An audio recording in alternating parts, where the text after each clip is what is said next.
हेर बुढी, तिमीले मसँग बिहे गरेर म जस्तो गरिब मान्छेसँग बिहे गरेर धेरै दुःख पायौ होइन। तिम्रो लागि मैले एउटा तिम्रो लागि एउटा सरप्राइज केही सोचिरहेको छु। के सोच्नु भएको छ? तिम्रो लागि एउटा के होला, गेस्ट गर्न सक्छौ? सक्दैनौ नि, सकेनौ। त्यही कारण म भन्छु तिम्रो लागि एउटा धनी केटा खोजेर तिम्रो झै बिहे गर्छ। अनि म गरिब मान्छे, अनि बिचरा तिमीलाई म 10 रुपियाँ चटपटी खाने पैसा दिन सकेको छैन। नरिसाउ, यहाँ यता हेर न।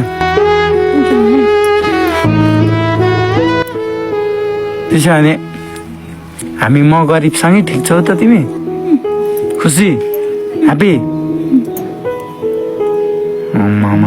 त्यसो भने तिमीलाई म अझै केटो खोजेर लिएर आउँछु। अझै म जाउँ, अर्की लिन जाउँ,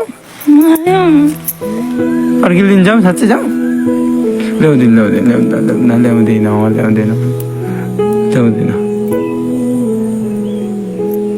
हेलो बेबी, कहाँ छौ तिमी?